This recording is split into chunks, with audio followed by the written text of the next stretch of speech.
आज की कक्षा में। चलिए आज की कक्षा में आपको वर्ब का फॉर्म बतलाते हैं। वर्ब का फॉर्म लिखने के लिए V1, V2, V3 लिखते हैं। तो एक वर्ब का फॉर्म जो होता है वो मेजर फॉर्म होता है। मेजर फॉर्म मीन्स क्या होता है कि ये और ये तीनों अलग अलग होता है। तीनों क्या होता है? अलग अलग। जैसे हम लिखते हैं गो, जाना, वेंट, गोन, यहाँ मिल नहीं रहा है तो इसको मेजर फॉर्म बोलते हैं। मेजर फॉर्म के साथ साथ अब दूसरा हम चलते हैं कि उसमें थोड़ा सा अंतर आता है। ईडी लगता है। कितना लगता है? यहाँ भी ईडी लगेगा, यहाँ भी ईडी लगेगा। तो उसका उदाहरण हम लिखते हैं। उसका उदाहरण है वॉक। वॉक मीन्स क्या होता है? टहलना। इसमें वॉक्ड, इस तरह से ये दोनों में ईडी लगा। क्या लगा? दूसरा उदाहरण और अब देते हैं जिसमें ईडी लगता है match, MATCH, match. Match means होता है मिलान करना। क्या होता है? मिलान करना। तो यहाँ भी ईडी लगेगा, दोनों में ईडी लग जाएगा। Match, matched, matched. तो इस तरह से ये वर्ब का रूप जो बना उसमें दोनों में ईडी लग रहा है ना। उसके बाद में है एक और उदाहरण हम ले लेते हैं। तो इसमें है वर्क। क्या है? वर्क मीन्स क्या होता है? काम करना। वर्क मीन्स क्या होता है? काम करना। वर्क मीन्स काम भी होता है और काम करना भी होता है। नाउन भी होता है और वर्ब भी होता है। तो इसका भी क्या करेंगे? इसमें हम ईडी लगाएंगे। वर्क में क्या करेंगे? ईडी लगाएंगे और V3 में भी ईडी लगाएंगे। इस तरह से वर्ब हो गया, है ना। अब कुछ वर्ब ऐसे हैं जिसके साथ में ई लगा हुआ है, जिसके अंत में ई लगा हुआ है। तो ई जिसमें लगेगा तो उसमें केवल डी लगाएंगे। उसमें क्या करेंगे? डी लगाएंगे। हम लेते हैं कुछ उदाहरण।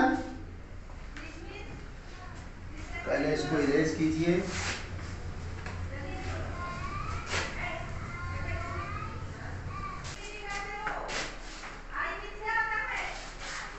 अब कुछ वर्ब ऐसे हैं जिसमें केवल डी लगता है। तो डी कब लगेगा? जब वर्ब के अंत में ई लिखा हुआ है। तो आइए हम उदाहरण लेते हैं। एराइव। एराइव मीन्स होता है आना। यहां पर ई लगा हुआ है। यहां क्या लगा हुआ है? ई। तो हम V2 लिखेंगे तो क्या कर देंगे? केवल डी लिखेंगे। केवल डी इसमें ऐड कर देंगे। V3 में भी डी ऐड कर देंगे। एराइव हो जाएगा, है ना। और होता है दूसरा उदाहरण लेते हैं bake. BAKE, bake. Bake means क्या होता है? पकाना। क्या होता है? पकाना। जैसे चपाती पकाना का बेक ब्रेड बोलते हैं, है ना। पावरोटी पकाना बेक ब्रेड, है ना। बेक चपाती, बेक पावरोटी। तो इसमें भी ई लगा हुआ है तो हम क्या लिखेंगे? BAKED। केवल डी लगा देंगे तो V2 हो जाएगा और यहाँ पर भी V3 हो जाएगा। सेम बात समझ में आई कि नहीं आई? चलिए, तो इस तरह से इसमें ये हुआ। और कुछ ऐसे भी हैं वर्ब, कुछ ऐसे भी वर्ब हैं जो चेंज नहीं होते हैं, जो चेंज नहीं होते हैं। अब उसका उदाहरण लेते हैं। तीनों एक ही रहता है, तीनों जैसे पुट। पुट मीन्स क्या होता है? रखना। पुट मीन्स क्या होता है? रखना। रखना। तो इसका V2 भी पुट होगा, V3 भी पुट होगा। समझ गए? सट, SHUT, सट। तो यहाँ भी सट, यहाँ भी सट। सट मीन्स क्या होता है? बंद करना। सट मीन्स क्या होता है? बंद करना। तीसरा उदाहरण लेते हैं हर्ट। हर्ट मीन्स क्या होता है? घायल करना। क्या होता है? घायल करना। घायल करना।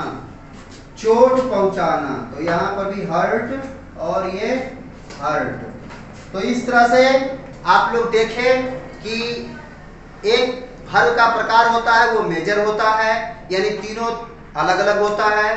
दूसरा में आपने सीखा कि ईडी लगाते हैं, दूसरा में क्या सीखा? ईडी। और तीसरा में क्या सीखा? कि केवल डी का प्रयोग करते हैं, केवल डी का प्रयोग करते हैं। और चौथा में क्या सीखा? कि तीनों बराबर भी होता है। तो इस वर्ब के फॉर्म इस वर्ब के फॉर्म का उपयोग आपको टेंस में होता है। यदि आप टेंस पढ़ते हैं, ट्रांसलेशन बनाते हैं, तो इस वर्ब का उपयोग होता है। कहीं पर V2 लिखा जाता है और कहीं पर V3 लिखा जाता है। पास्ट टेंस की बात हम करते हैं, भूतकाल जो सिंपल पास्ट है उसमें V2 का प्रयोग होता है। जैसे वह आया तो ही केम, समझे? वह खाया, ही एट, तो ये V2 का प्रयोग होता है। उसी तरह से हम समझेंगे V3 का प्रयोग कहां होता है? तो तीनों टेंस के प्रेजेंट परफेक्ट में V3 का प्रयोग होता है। जैसे मैं खाया हूं या खा चुका हूं, तो इसमें आई हैव ईटेन, ये V3 का प्रयोग हो गया। ठीक है?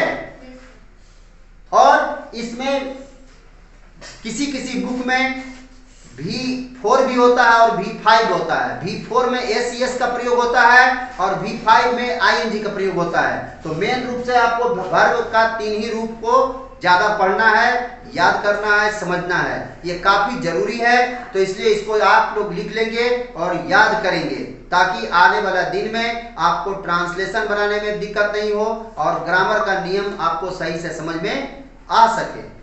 ठीक है? चलिए, थैंक यू, फिर मिलेंगे अगली कक्षा में।